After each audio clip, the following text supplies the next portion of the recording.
Hello, good morning. This is my second lecture on metals and non-metals, class 10th. Lecture 1 is already there in the air. You can see this and DPT today I'll give you. Now, in the previous lecture, I have discussed the introduction of metals and non-metals along with their physical properties. But now today we will do the chemical properties of metals. Chemical properties of metals. First of all, metals are reacted with oxygen, then with water, then with acids to know about their chemical properties. So, first of all, the reaction with oxygen. How it is carried out? You consider magnesium, sodium, iron, lead, zinc, and aluminium in your mind. Iron aluminium ये तो आपने घर पे देखे ही होंगे. Magnesium का ribbon it's very famous in first chapter. और lead और जिंक आप नेट पे जाके इनकी शक्ल देख सकते हैं कि कैसे दिखते हैं ये, राइट. इनको आप इमेजिन करेंगे, ये सारे के सारे मेटल्स को, इनकी आप रिएक्शन करवाएंगे. सबसे पहले हम लोग ना सोडियम और पोटाशियम की रिएक्शन करवाते हैं. सोडियम और पोटाशियम दोनों रिएक्शन करते हैं एयर के साथ. बूम, क्वाइट वायलेंट रिएक्शन होती है इनकी. ये बनाते तो हैं K2O, it's of reaction of sodium Na2O, और पोटाशियम के साथ बनता है पोटाशियम ऑक्साइड, राइट.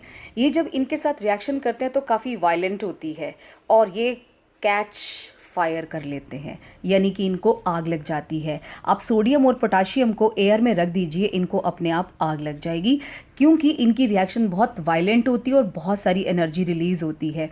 तभी तो sodium and potassium they are kept in kerosene. क्यों रखे जाते हैं केरोसिन में? Because they are very reactive. ये बहुत ज़्यादा रिएक्टिव होते हैं, इसलिए इनको हम केरोसिन ऑयल में डिप करके रखते हैं. अब चलते हैं मैग्नीशियम, एल्यूमिनियम, जिंक और लेड. इन सब के ऊपर ना, अगर ये एयर में पड़े होते हैं ना, इनके ऊपर ऑक्साइड की लेयर बन जाती है. कैसे बनती है?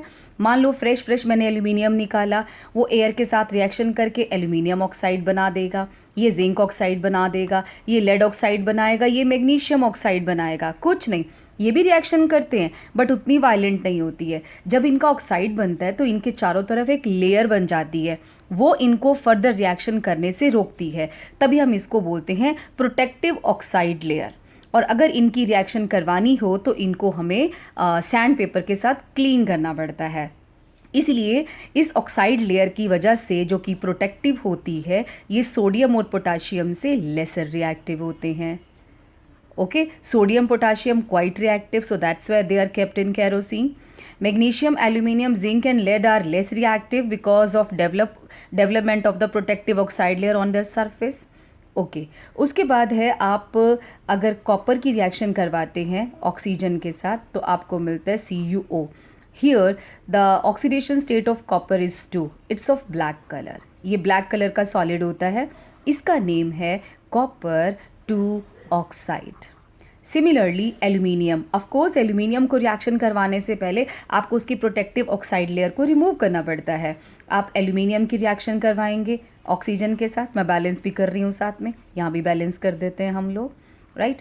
एल्यूमिनियम की ऑक्सीजन के साथ रिएक्शन करवाई तो Al2O3 बनेगा, जिसे हम कहते हैं एल्यूमिनियम ऑक्साइड. और जो आयरन होता है that does not burn on heating. ये हीटिंग पे बर्न नहीं करता. जैसे कि आप इसको हीट दे दीजिए खूब सारी, तो ये नॉर्मली बर्न नहीं करता. लेकिन अगर हम आयरन के फिलिंग्स ले लेते हैं, आयरन फिलिंग्स क्या होते हैं? Powder of iron. Iron filings, iron के पाउडर को बोलते हैं. इसकी जो रिएक्शन होती है ना, दैट इज़ क्वाइट वायलेंट. बहुत ज़ोर से रिएक्शन होती है, बहुत विग्रेस रिएक्शन होती है. क्यों? Because of high surface area. High surface area का क्या मतलब होता है? More area of iron is in contact with oxygen, जिसकी वजह से इसकी रिएक्शन बहुत ज़्यादा वायलेंट होती है, राइट. और कॉपर नॉर्मली बर्न नहीं करता. ये भी, इसके ऊपर भी एक ऑक्साइड की लेयर होती है और उसकी वजह से ये कम रिएक्टिव होता है. और सिल्वर, अगर हम सिल्वर और गोल्ड की बात करें तो ये रिएक्शन ही नहीं करते एट रूम टेम्परेचर. तो आप इमेजिन कर लो कि कितने ज़्यादा अनरिएक्टिव होते हैं, या हम इनको स्टेबल मेटल कह सकते हैं.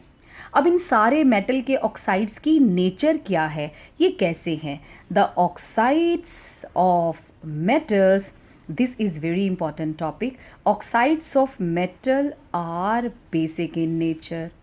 What do you mean by basic in nature? If we react metal oxide with water, suppose मैं Na2O को water में dip कर देती हूँ तो मुझे NaOH मिलता है, and we all know it is a very strong base, so that's why they are basic in nature. Why they are basic in nature?